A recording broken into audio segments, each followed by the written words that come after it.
Национальную идею заказывали? Получайте.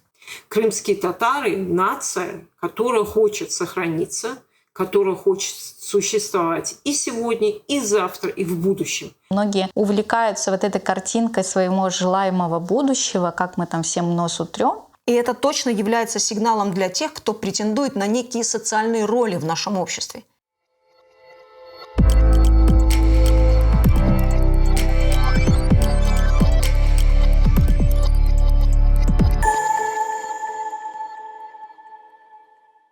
Салям алейкум.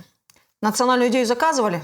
Получайте. В последнее время я часто слышала реплики о том, что мы должны сформулировать новую национальную идею. Поскольку мы переживаем сложные времена, мы очень нуждаемся в идейной подушке безопасности. Кто-то считает, что мы не можем двигаться дальше, ровно потому, что у нас нет идей по поводу «а что дальше?». У нас была идея возвращения, после возник вакуум, а потому стагнация, застой в социальных и политических процессах. Национальная идея – это идея, направленная в будущее. Это идея для тех наций, которые хотят сохраниться, которые хотят существовать не только сегодня, но и завтра, и послезавтра, и в необозримом будущем. Для примера можно посмотреть на все прогрессивные нации сегодня. Несмотря на глобализацию, они не оставляют своих национальных идей, продолжают им следовать. Крымские татары – нация, которая хочет сохраниться, которая хочет существовать и сегодня, и завтра, и в будущем. Поэтому у нас должна быть национальная идея. Давайте представим себе, что мы, нация крымских татар, это дерево. Корнями этого дерева являются язык, история, религия, культура. И вот верхушка этого дерева является нашей национальной идеей. Когда дерево растет, у него отрастают ветви. Может ли дерево существовать без ветвей? Нет, не может. Какое-то дерево, если у него нет ветвей? Вот эти ветви и есть наши дополнительные мотивационные, объединяющие факторы. И национальная идея не сможет выжить, если не будет дополнительных мотивационных каких-то факторов на вот определенный период времени. Какие-то факторы, возможно, со временем будут уже неважными, и мы их можем отпилить, эти усохшие ветки, а какие-то ветки будут продолжать существовать. Мы объединяемся сейчас по разным мотивам. Мы объединяемся по религиозному признаку или по признаку языка. Мы все объединены одной общей нашей трагедией депортации 1944 года. Мы объединяемся в помощи больным или потерпевшим бедствия. У нас очень много разных факторов объединения, и они все должны быть. Иногда люди принимают их за национальную идею, но они на самом деле являются функциональными составляющими самой национальной идеи. Они те ветви этого дерева, которые дают дополнительные ресурсы для существования нации. Скажу честно, есть у меня определенный скепсис в этом вопросе, то ли потому, что мне не нужны вербальные формы пробуждения национальных чувств, или от того, что это уже такая себе профессиональная деформация, когда препарируешь любой процесс или явление. В общем, давайте я сегодня буду той самой бабой-ягой, которая всегда против, и предложу вам критически осмыслить тему и разобраться с этой самой национальной идеей. Но начать я предлагаю, как ни странно, не с идеи. Почему не с нее? Потому что идея национальная. А у нас очень часто большая неразбериха с этим понятием. Предупреждаю, что мы не будем углубляться в тему. Обещаю, что сделаем отдельный выпуск по этому поводу. И предвосхищая ваши реплики типа «крымские татары ведут свое начало с незапамятных времен, и мы состоялись, когда еще остальные даже бани не придумали», сразу отвечу. Нации могут исчезать, равно как и их государство, превращаться в народ. Конечно, возможен и обратный процесс. Один популярный современный историк разницу между народом, этносом и нацией обозначил как разницу между травой и газоном. Еще один его тезис, визуализирующий расстояние между народом и нацией: у народов есть фольклор и народное творчество, а у наций – опера. Конечно, у крымских татар есть исполнители, которые вполне могли бы украшать сцену крымско-татарской оперы. Но оперы-то у нас нет. Теперь вы понимаете, почему я в предыдущих выпусках говорила про необходимость собственных правил, норм и институтов, воспроизводящих крымско-татарскую жизнь. Нам как будто не хватает несколько ступенек, чтобы дойти до очередной исторической площадки и зафиксироваться там, дав определение и осмыслив все, что с нами произошло до. Есть у нас национальная привычка, мы беремся за глобальные вопросы и привыкли решать такие стратегические проблемы. Да? То есть разбираться в деталях, разбираться, рефлексировать на тему о том, что с нами, с крымскими татарами произошло, у нас как-то вот не принято, да? Нет у нас такой привычки. Мы уже проговорили и дали оценку тем событиям, которые произошли с нами в 20 веке, в начале 21 века. Ну, здесь, мне кажется, в этом вопросе важно два фактора. Это слово и место. Правда, важно осмысливать, что с нами произошло, что прошлое нам дало, как оно отразилось на нас. Это дает возможность увидеть нам нашу отправную точку, наше дано. Но прошлое мы можем понимать, чувствовать по-разному, поэтому важно проговаривать его словами. Когда мы говорим о том, что с нами произошло, мы находим для этого какое-то слово, да, мы это как-то называем, мы это обозначаем, опредмечиваем. Вы сказали стратегически. Вот хорошая стратегия — это понятная стратегия, конкретная, да? И поэтому очень важно подбирать слова. Вот у нас в языке даже сейчас нет слова, которое бы обозначало, что с нами происходит сейчас. У нас есть сюргунлек, да, у нас есть авдет. Это те слова, которые, когда произносишь, они наполняют сутью. Да? Мы сразу понимаем, о чем идет речь. Но у нас нет слова, которое бы говорило, обозначало бы, что с нами происходит сейчас. А это важно. Мамардашвили говорил, что слово, оно дает возможность понять природу вещей, чувства, понимание. Да? Это то, что нам нужно. Ну и, конечно, это осмысление возможно, когда для этого есть место, пространство. Место здесь как время? Место как возможность, как сейчас. Я бы сказала, что сейчас, как бы я понимаю, что сейчас нет открытой возможности говорить про все, но для меня это не означает, что нужно ждать вечно. Да? Мне кажется, что можно это всегда держать в уме, исходить из этого. Мне вот, например, нравятся эти инициативы, да, политических встреч, когда люди встречаются, и они говорят про то, что с ними происходит сейчас. Эти инициативы там, просмотра кино, это тоже как бы встреча для бесед. Даже сейчас, когда вот люди да, выходят гулять там, на природу, мне кажется, что всегда, держа это в уме, можно посмотреть, как называлось там, это село да, до депортации, куда вы едете, какая история его. И тогда уже эти фотографии с речки, они имеют более такое плотное содержание.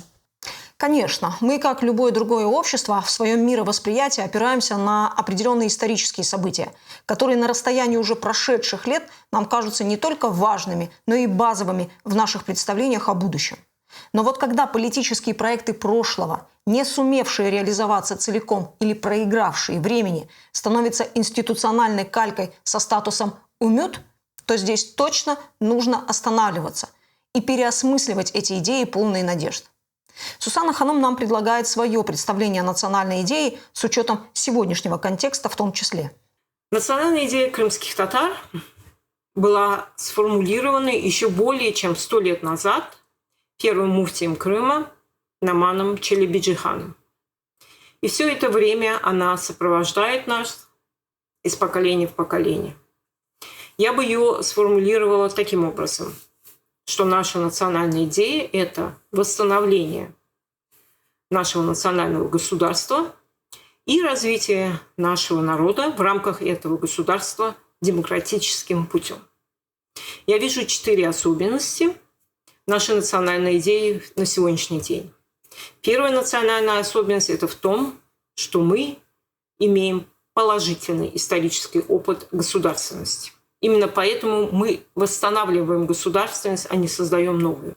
Вот этот опыт мы должны перенять, и мы должны демонстрировать всему миру, что мы потомки наших предков, которые были наилучшими менеджерами Крыма, и мы тоже являемся наилучшими менеджерами Крыма и мы сможем привести его к процветанию. Вторая наша особенность заключается в том, что на сегодняшний день совершенно другая политическая ситуация. Мы живем в мире, в том миропорядке, который был установлен после Второй мировой войны и который отражен в законах ООН. По положениям ООН мы имеем право на самоопределение, но в то же время мы не имеем права на полный суверенитет. Поэтому мы можем восстановить свое государство в новой форме автономии в рамках другого государства. Почему это новая форма? Потому что, во-первых, она не дает нам полного суверенитета, какой был, например, в Крымском ханстве или в республике Намана-Челебиджихана. Но в то же время она нам дает возможность демократического развития, чего не было в Крымской ССР, где была авторитарная система управления. Третья наша особенность – это то, что мы являемся меньшинством на своей земле, и это не наша вина. И только восстановление полной государственности приведет к восстановлению всех наших попранных прав, и мы сможем восстановить свою численность путем увеличения рождаемости, когда наши люди почувствуют уверенность в завтрашнем дне, имея свою государственность, а также путем создания программ по возвращению наших людей из мест депортации. Четвертая особенность – это то, что не только крымские татары сформировались на территории Крыма, но и крымчаки и караимы. И так как они не проявляют политическую активность и еще в более меньшем меньшинстве, чем мы, то мы должны выступить ответственными за эти два народа и восстановить все их права в полном объеме, точно так же, как мы их восстановим для себя.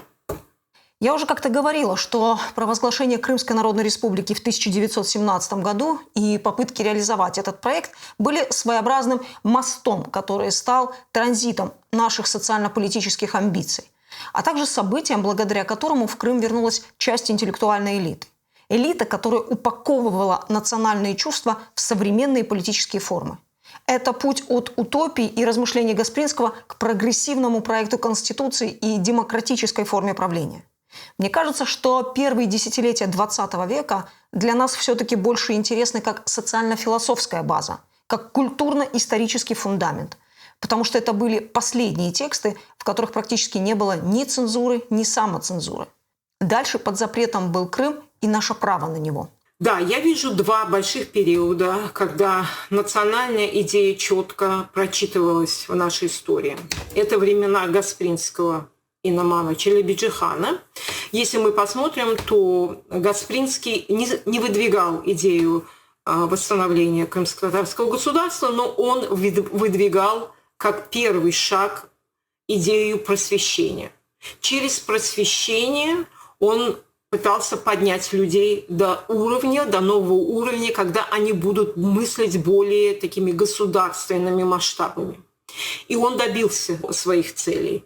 Мы получили через вот эту деятельность Гаспринского целую плеяду молодых политиков, которые и сформулировали вместе с Наманом Челебиджиханом вот эту национальную идею восстановления крымско-татарской государственности. Только когда началось национальное движение в местах депортации, в этот же момент и национальная идея снова ожила.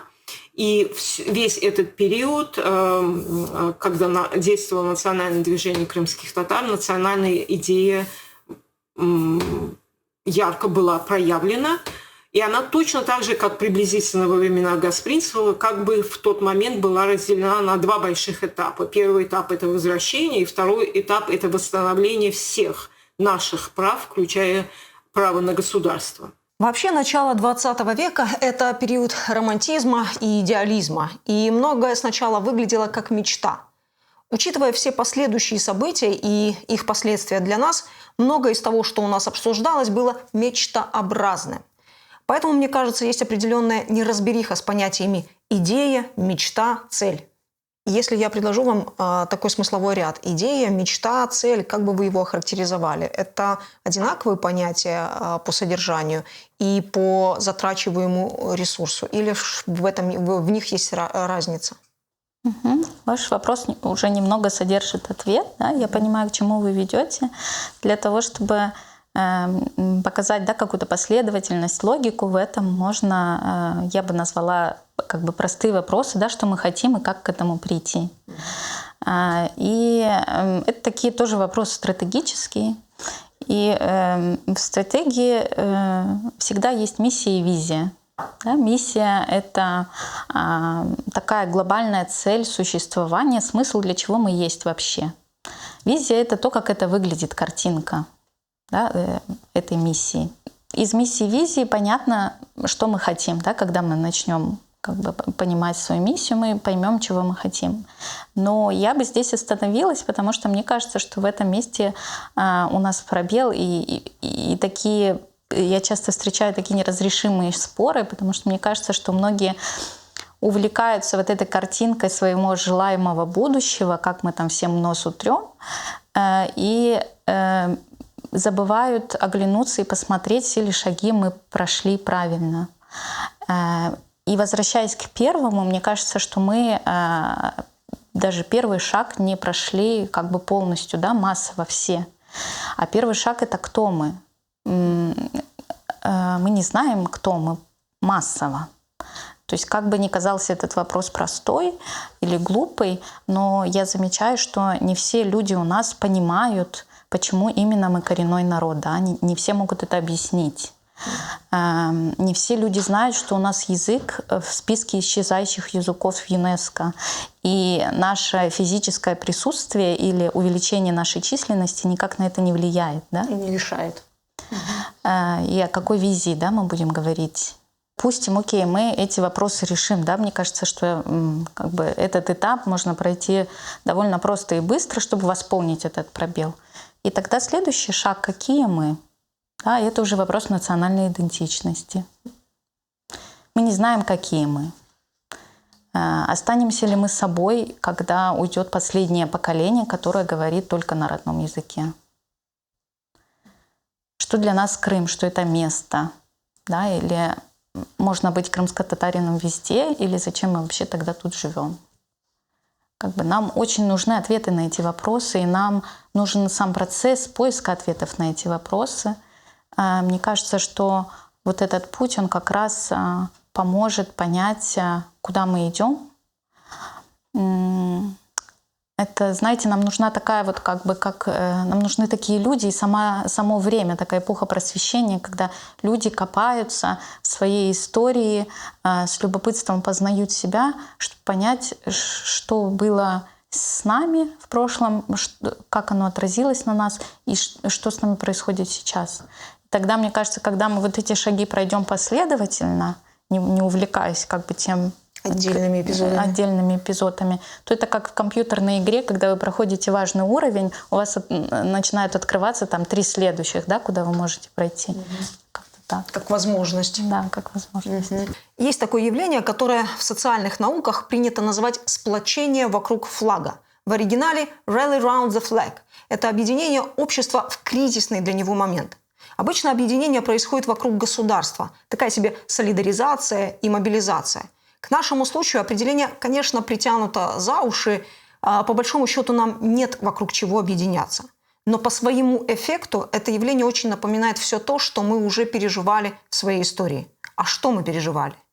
Пережили мы геноцид и уникальное национальное движение. Все эти жизненные циклы нашего народа – яркий социальный опыт, более того, успешный социальный опыт. Тот случай, когда у нас получилось. Получилось выжить, получилось побороть советский режим и его запрет на Крым. И, конечно, нам кажется, что сопротивление и возвращение – это те самые национальные идеи, потому что им удалось объединить и сплотить нас. Но, по сути, это то самое «rally round the flag». Я напомню, то, что мы пережили – это эмоционально яркий и успешный социальный опыт, эффект, который нам хочется повторить. Имени Ханум, я поделюсь с вами абсолютно субъективными ощущениями. Мне кажется, что вот эти вот разговоры про национальную идею возникают в тот момент, когда мы уже готовы сделать следующий шаг. Причем шаг я имею в виду в социально таком историческом контексте. Что нам покажет ваша оптика, оптика психолога в этих разговорах о национальной идее? И можно ли это уже назвать новым запросом, что ли? Интересно, к какому шагу, по вашему мнению, мы готовы? Ну, например, от объекта к субъекту. Это интересно. Мне кажется, я бы отговорилась сейчас немного про то, что я вас немного подведу сегодня. Вы рассчитывали на психолога, но тема национальной идеи для меня, она как бы не чисто психологическая, она лишь для меня в плоскости такой какой-то гражданской. Поэтому я буду таким человеческим психологом сегодня, потому что как-то и время такое, когда хочется говорить прямо. Да? Мне кажется, что вот это состояние отсутствия национальной идеи, вот это состояние, когда мы не знаем, куда идти, это скорее похоже на такое ощущение, когда не знаешь, куда наступить. Для меня это как какой-то тупик. Моя подруга как-то поделилась, она тоже психолог, она поделилась своей мыслью о том, что вот в истории рода бывает так, что какая-то семейная ветвь, вот эта история рода, становится тупиковой, что если люди будут продолжать себя вести так же в жизни, то этот род перестанет быть.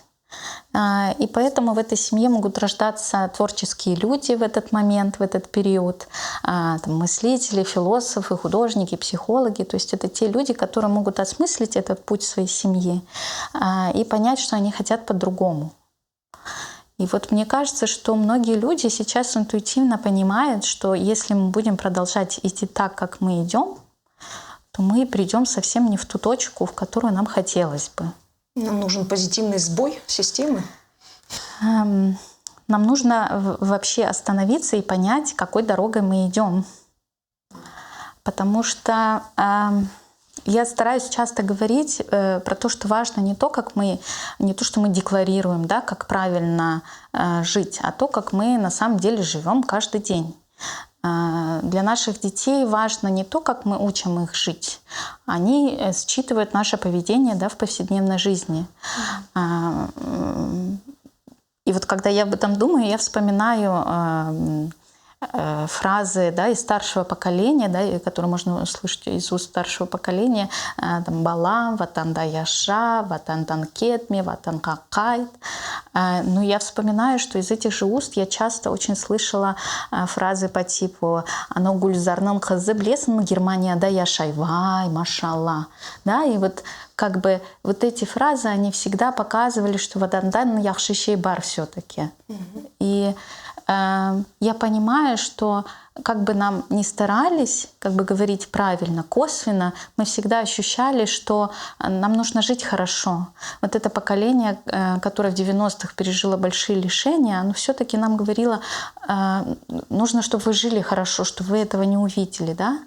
И мне кажется, что в итоге как бы мы получаем, что хотим. У нас все массово как бы живут сейчас неплохо.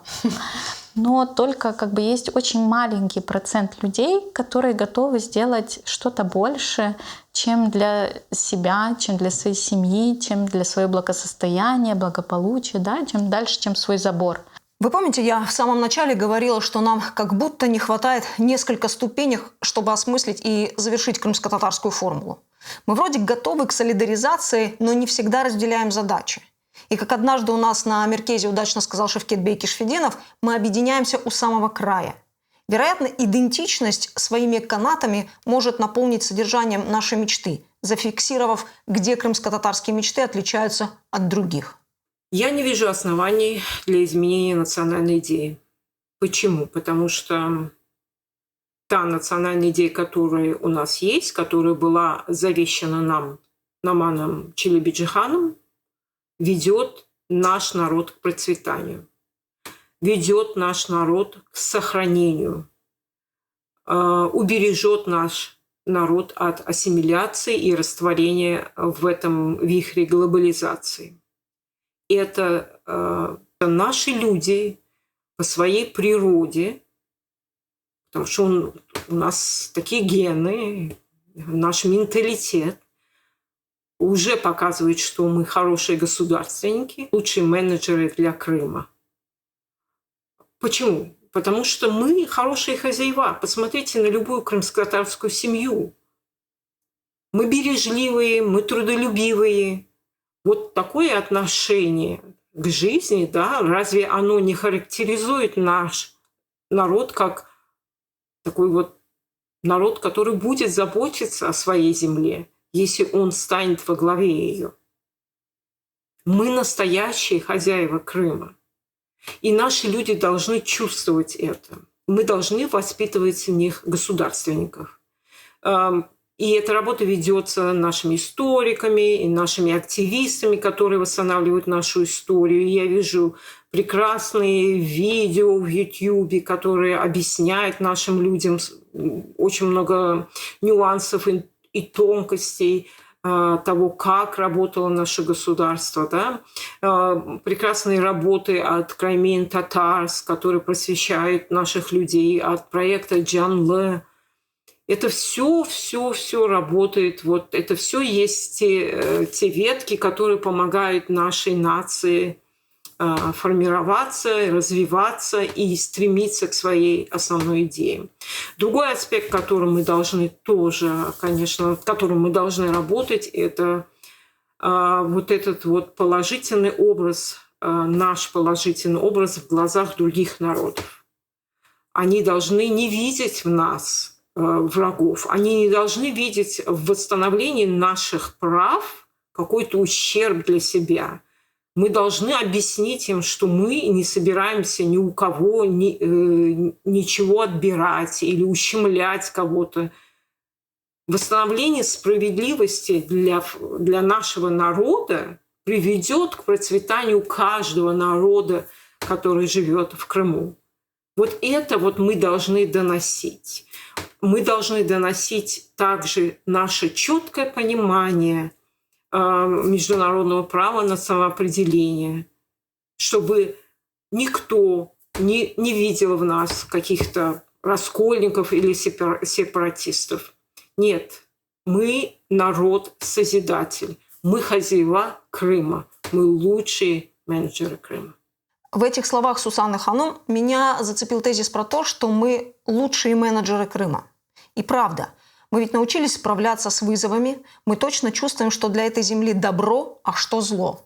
Мы определенно понимаем перспективы и возможности этой территории. И мы точно никуда не денемся. Мы не временщики, у нас нет другой родины или земли. А может ли этот тезис стать национальной идеей?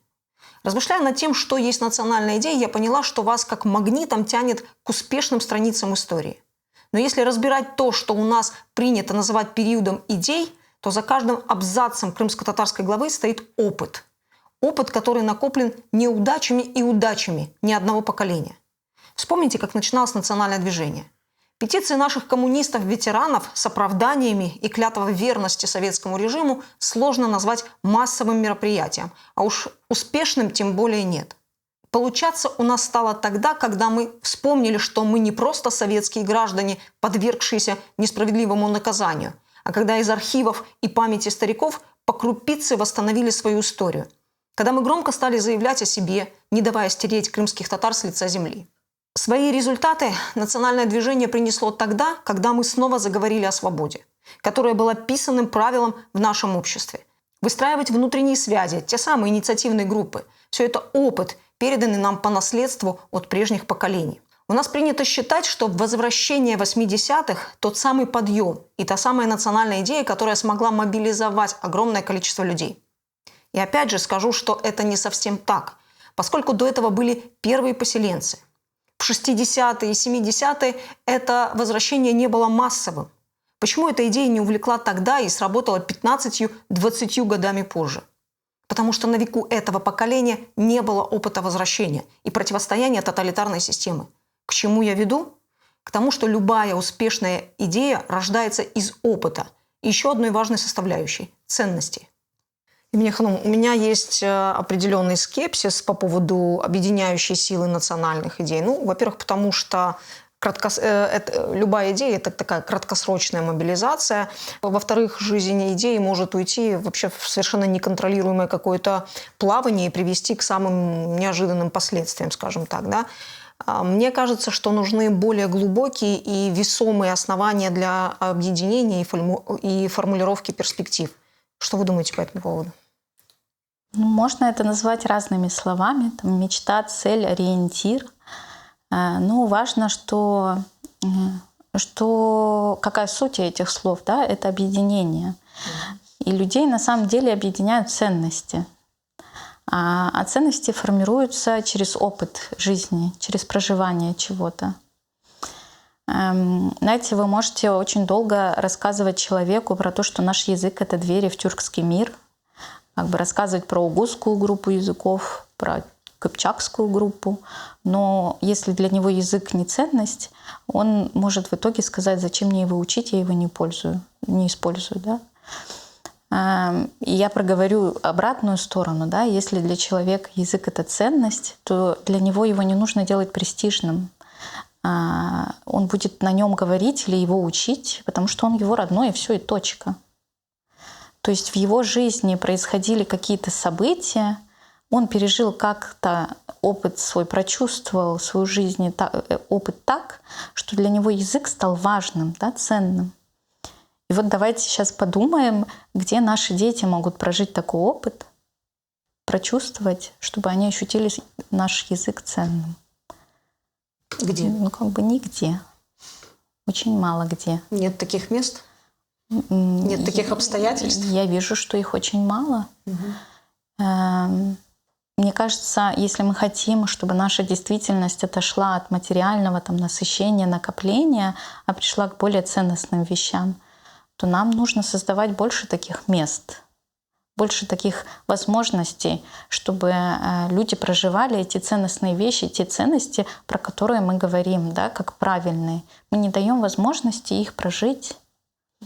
Они формируются через чувства, да, через то, что ты это прошел сквозь свою жизнь. Я понимаю, что многим хотелось бы, чтобы были люди, которые возьмут на себя ответственность, организуют, соберут, и можно прийти и воспользоваться, да, готовым результатом. Но таких людей сейчас очень-очень мало. И у нас нет возможности долго ждать. Каждый год, который мы ждем, мы что-то теряем.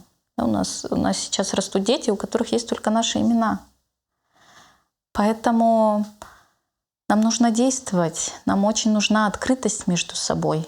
Во всем мире тренд на популяризацию науки. Да? Вы в Ютубе можете бесплатно найти лекции стэнфордских ученых, учить и знать это все. Да? У нас есть 1-2 университета, и мы не знаем ничего, не знаем ни литературы, ни истории. Но нам очень важно быть открытыми. Да? Если кто-то имеет какие-то возможности, ресурсы, нужно открываться и говорить об этом.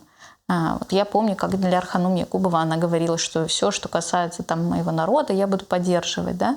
И вот они с другими помощниками недавно делали конкурс для учителей родного языка. Это отлично, да? Почему нет? Почему не открываться, так не говорить, что давайте делать, я буду рядом с вами.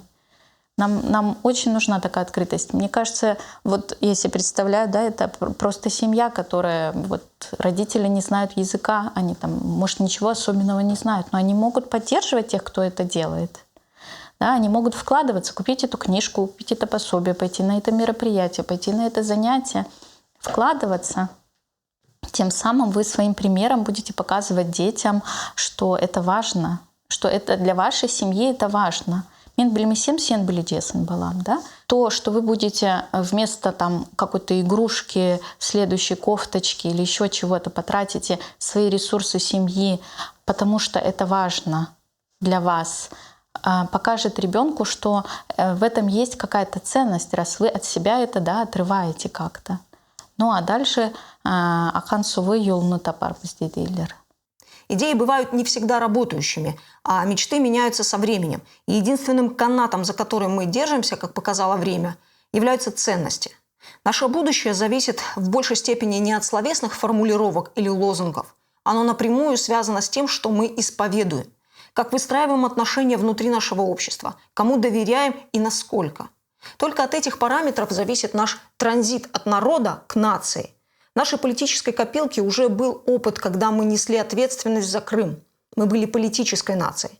Толерантность для нас не пустой звук и не ахиллесова пята. Просто она должна стать не брендом, которому надо соответствовать, а инструментом, которым нужно умело пользоваться, сохраняя при этом свои этнические и символические границы.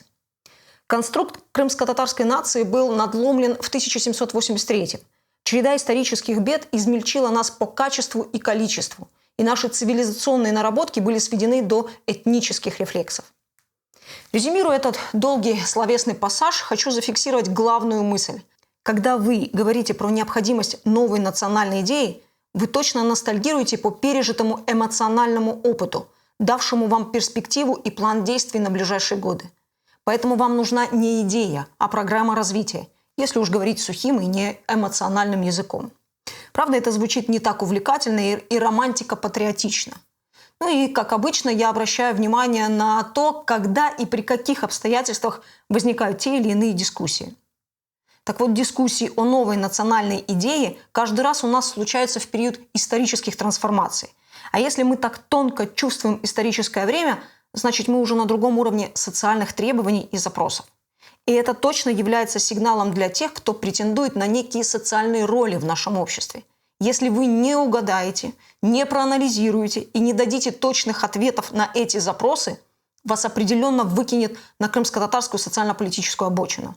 Но есть кое-что, над чем нам надо еще упорно работать. Вот к этой нашей национальной интуиции абсолютно точно нужны конкретные определения тех социальных явлений, которые мы переживаем в настоящий момент, чтобы интуитивные конструкции превращались в совершенно конкретные социально-политические формы. Горушкинчи.